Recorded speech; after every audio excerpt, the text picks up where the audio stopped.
जीतने वालों को मेरा सलाम, क्योंकि एक दिन हर कोई जीतेगा। स्टीव जॉब्स साहब स्टैनफोर्ड की स्पीच में बड़ी गहरी बात कहते हैं। याद रखें कि आप मरने वाले हैं, आपके पास खोने को कुछ नहीं है, आप पहले से ही नग्न हैं, तो फिर अपने पैशन पर चलने से क्यों डरते हैं। उनकी ये स्पीच काफ़ी प्रसिद्ध हुई। लेकिन दूसरी जगह स्टीव जॉब्स ये भी कहते हैं कि अधिकतर एंटरप्रेन्योर्स फेल हो जाते हैं, क्योंकि हर किसी में टिके रहने की इतनी क्षमता नहीं होती, क्योंकि एंटरप्रेन्योरशिप आपकी ज़िंदगी के कई साल ले लेता है। जब कंपनी शुरू करते हैं तो हफ्ते के 7 दिन 18 घंटे काम करना होता है, और अधिकतर लोगों में इतना धैर्य नहीं होता, इतना उद्योग यानी परसेवेरेंस नहीं होती। इसलिए अगर आप कुछ करना चाहते हो तो इसकी कीमत चुकाने के लिए भी तैयार हो जाओ।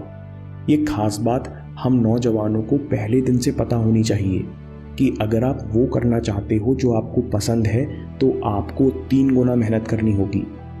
If you want to do what you love, then you have to work 3 times as hard as anyone else. ऐसा क्यों? चलिए पर्दे खोलते हैं। मान लो अभी आप एक बैंक में काम कर रहे हो, आपको लिखना भी बहुत पसंद है।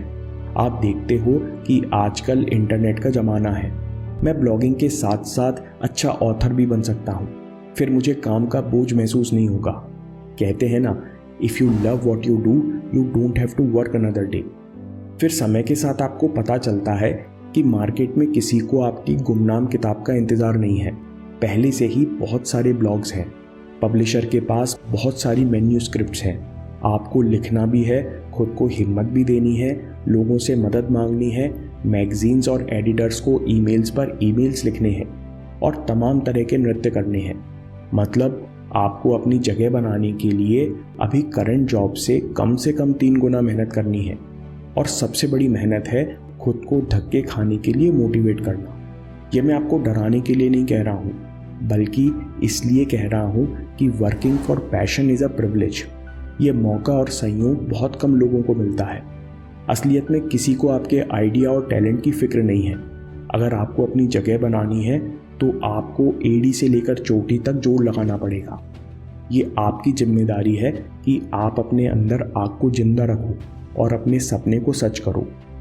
दूसरी बात जो हमको जल्दी समझ लेनी चाहिए कि जब हम किसी कारण से लंबे समय तक परेशान होते हैं तो उसका कारण हमारे अंदर छिपा होता है।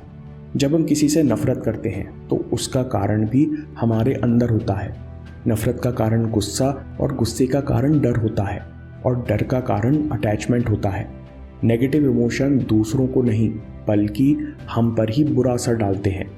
इसलिए अगर हम नफरत या गुस्सा बार बार महसूस करते हैं तो हमें अपने अंदर काम करने की ज़रूरत है, क्योंकि गुस्से के पीछे छिपा हुआ डर जो है ये जंग की तरह आपकी पूरी ज़िंदगी में फैल जाता है और आपको किसी भी चीज़ की जिम्मेदारी नहीं लेने देता। हम लोग अनजाने में हर चीज़ का दोष अपने माता पिता, देश और अपने बचपन को देने लगते हैं। असलियत में बस एक डर है कि मुझ में कुछ कमी है, जो कई रूप लेता है, जैसे फियर ऑफ रिजेक्शन या फियर ऑफ फेलियर। असल में हमें बस इस एक डर से निपटना है। कैसे? हर डर के पीछे अटैचमेंट छिपा होता है। अटैचमेंट मतलब आसक्ति। ऐसा नहीं हुआ तो क्या होगा, जो किसी भी चीज़ से, इंसान से, शरीर से, रिजल्ट से हो सकता है। इससे निपटने का तरीका है अवेयरनेस, कि जब आप महसूस करते हो कि ये डर कुछ और नहीं, बस आता और जाता हुआ विचार है, इसमें कुछ सच्चाई नहीं, तो ये कमज़ोर पड़ने लगता है। आप माइंडफुलनेस, अफर्मेशन, विजुअलाइजेशन और एक्शन की दम पर इससे बाहर निकल सकते हो। स्वामी विवेकानंद कहते हैं कि non attachment is the secret of existence. कर्म करते हुए रिजल्ट से फ्री रहना ऐसा सीक्रेट है जिसके ज़रिए आप सोर्स तक पहुंच सकते हो। अटैचमेंट केवल गोल या एंड रिजल्ट से होता है, प्रोसेस से मन शांत होता है। इसलिए एक्शन या प्रोसेस पर ध्यान लगाने से अटैचमेंट नहीं होता। अपने कर्म पर मन लगाना या प्रोसेस पर कंसंट्रेट करना ही डिटैचमेंट है। और जब आपके पास ये शक्ति होती है तो फिर डर, नफरत जैसी चीज़ें आपको परेशान नहीं कर सकती। तीसरी चीज़ हमको सीखनी चाहिए कि सबसे अच्छा रिटर्न कहाँ मिलता है, बिटकॉइन में या रियल स्टेट में, या साल का 18 या 20%, या कंपाउंड इंटरेस्ट से 4 साल में पैसे दोगुने। नहीं, सबसे अच्छा रिटर्न मिलता है सेल्फ डेवलपमेंट में। मान लो आपने 400 रुपये खर्च करके एक ऑनलाइन कोर्स किया, और किसी तरह एक अच्छी सीख अपने जीवन में उतार ली। अब ये एक सीख आपको 5 साल में कितना फ़ायदा देगी, आपके लिए कितने रास्ते खोल देगी, आपका कितना समय और दवाइयाँ बचा लेगी, ये आप सोच भी नहीं सकते। जब लोग कहते हैं कि मेरी ज़िंदगी में कुछ भी अच्छा नहीं चल रहा, मैं फंसा हुआ हूँ, तो बड़ी साधारण सी दिखने वाली लेकिन काम करने वाली राय होती है कि इस समय का उपयोग करो और खाना, सोना और एक्सरसाइज, इन तीनों क्षेत्रों में एक एक नई आदत सीख लो। ये नई आदतें न केवल आपको अभी मोमेंटम प्रदान करेंगी, आपको बाहर निकलने में मदद करेंगी, बल्कि भविष्य में पर्सनल और प्रोफेशनल दोनों जीवन में आपको फ़ायदा होगा। चौथी बात सीखने की है कि learn to smile in hard times. आपकी फेशियल मसल्स दिमाग के चुनिंदा हिस्सों से हार्ड वायर्ड हैं। अगर आपको बुरा लगता है तो दिमाग का एक छोटा सा न्यूरल नेटवर्क एक्टिवेट होता है इस एक्सपीरियंस को कैलकुलेट करने के लिए, और साथ में आपके चेहरे पर शिकन भी आ जाती है। फेशियल फीडबैक हाइपोथेसिस के अनुसार अगर आप जानबूझकर मुस्कुराते हैं तो दिमाग का दूसरा स्पेसिफिक हिस्सा एक्टिवेट होता है और दिमाग को लगता है कि सब बढ़िया है, और दिमाग कुछ कीमती क्षणों के लिए स्ट्रेस रिलीजिंग हार्मोन्स या एंडोर्फिन्स भी छोड़ता है, और कुछ देर के लिए आपका दिमाग और शरीर खुशी महसूस करता है। हैप्पीनेस एडवांटेज के लेखक शॉन एकर विभिन्न रिसर्च से साबित करते हैं कि सफलता के पहले खुशी आती है। हैप्पीनेस कम्स बिफोर सक्सेस, क्योंकि जब आपका दिमाग खुशी महसूस करता है तो विल पावर, पेशेंस, क्रिएटिविटी जैसी क्वालिटीज़ आपके अंदर बढ़ जाती हैं। कहानी में ट्विस्ट ये है कि रिसर्च में पाया गया कि जब आप जानबूझकर मुस्कुराते हो तो मुस्कुराने का इफेक्ट केवल 5 मिनट तक रहता है, यानी आपको मुस्कुराते रहना होगा। तो सवाल ये है कि क्या मुस्कुराने की हैबिट सीखी जा सकती है? इस पर अभी कोई खास रिसर्च या टिप्पणी नहीं है, लेकिन हम एक बात कह सकते हैं कि आप दूसरी हैबिट सीख सकते हो जो आपके चेहरे पर मुस्कुराहट ला दें, यानी आपकी खुशी बढ़ा दें। इसमें से एक खास है ग्रैटिट्यूड। जब आप इस इमोशन को महसूस करते हो, जब भी आप धन्यवाद व्यक्त करते हो, तो आपका स्ट्रेस रिलीज होता है और अपने आप चेहरे पर मुस्कुराहट आ जाती है। अगर आप काम के बीच में रिमाइंडर लगाकर कुछ अच्छी बातें सोचकर मुस्कुरा सकते हैं तो आपकी इच्छा शक्ति और फोकस में इजाफा होता है। रूमी ने एक बात कही थी जो मुझे अक्सर याद आती है, wherever you are, whatever you do, be in love. जल्दी जल्दी करने की बजाय आप जहाँ भी हो, चाहे बाजार के शोर में खड़े हो या रेलवे स्टेशन की धक्का मुक्की में, अगर आप जो भी करो बड़े प्यार से करो तो आपके चेहरे पर मुस्कुराहट आ जाएगी। और ये बात हम जितनी जल्दी सीखें उतना अच्छा। 5वीं बात जो हमको जल्दी समझ लेनी चाहिए कि योर इमोशंस टेक प्रैक्टिस। आप रोते हुए पैदा हुए थे, लेकिन आप बोर्ड या गुस्सा पैदा नहीं हुए थे। ये रिएक्शन हमने यहीं सीखे। 1840 में विलियम जेम्स ने कहा कि इमोशन और आपके शरीर में एनर्जी का कुछ लेना देना है। इमोशन असल में रिएक्शन है। Emotion is a reaction to energy in motion. आपके अंदर एनर्जी पैटर्न बदलने से दिमाग को एक सिग्नल जाता है। इस मैसेज के प्रति दिमाग और शरीर रिएक्ट करता है। हम चाहें तो इस रिएक्शन को बदल सकते हैं, यानी नया एक्शन सीख सकते हैं।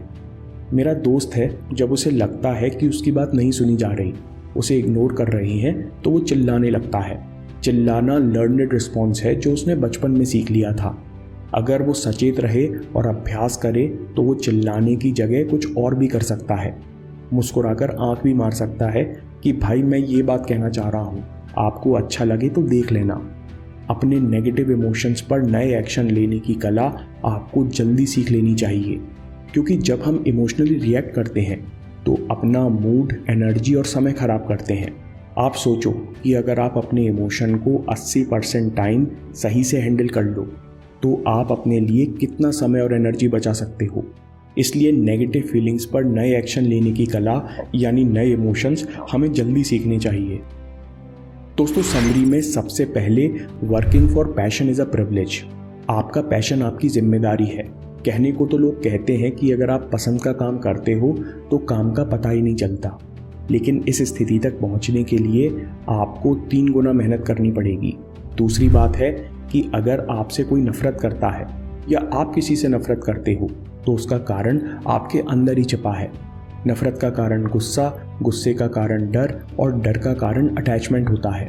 नफरत के पीछे जो डर है वो जिंदगी के हर कोने में फैलकर आपको एक्शन नहीं लेने देता। इसलिए अपने अंदर डर को ज़्यादा देर पलने मत दो। तीसरी बात है कि आपकी हर एक अच्छी आदत आपको ज़िंदगी में कितना रिटर्न देती है इसका आपको अंदाज़ा नहीं होता। अगर आप अभी फंसा हुआ महसूस कर रहे हो तो ज़िंदगी के 3 बेसिक एरियाज़ में एक अच्छी हैबिट सीख सकते हो। न केवल आपको सुकून मिलेगा कि ज़िंदगी में कुछ अच्छा हो रहा है, बल्कि एक मोमेंटम बनेगा जिससे आपके काम पर भी असर पड़ेगा। चौथी बात है कि learn to smile in hard times. सफलता के पहले खुशी आती है, क्योंकि जब दिमाग खुशी महसूस करता है तो विल पावर, पेशेंस, क्रिएटिविटी जैसी क्वालिटीज़ आपके अंदर बढ़ जाती हैं। छोटी सी मुस्कुराहट आपके दिमाग को संदेश देती हैं और दिमाग एंडोर्फिन्स छोड़ता है। आप जबरन मुस्कुराने की आदत नहीं डाल सकते, लेकिन उन आदतों को सीख सकते हो जो आपके चेहरे पर मुस्कुराहट ला दें। असली नकली दोनों मुस्कुराहट काम करती हैं। ग्रैटिट्यूड और अच्छा साहित्य पढ़ना, ये छोटी छोटी चीज़ें आपकी ज़िंदगी पर बहुत प्रभाव डालती हैं। पांचवी बात है emotion is a learned response. असल में emotion is a reaction to energy in motion. ये रिएक्शन आपने यहीं सीखा है, क्योंकि कोई गुस्सा या अपसेट पैदा नहीं होता। अगर आपके रिस्पॉन्स अधिकतर नेगेटिव हैं तो आपका समय, मूड और एनर्जी के रूप में भारी नुकसान होता है। अपनी नेगेटिव फीलिंग्स पर नए एक्शन लेने की कला आपको जल्दी सीख लेनी चाहिए। दोस्तों, अगर आपको ये वीडियो पसंद आया और आप सीखना चाहते हैं कि अपने नेगेटिव इमोशंस को नई दिशा कैसे देते हैं, तो अगला वीडियो ज़रूर देखिए या बात के लिए सेव कर लीजिए, क्योंकि आपके समय से कोई वीडियो, कोई ऐप, कोई न्यूज़ कीमती नहीं है। मैं काम के किस्से लाता रहूँगा। हिम्मत, हरकत, होशियारी, हम जीतेंगे।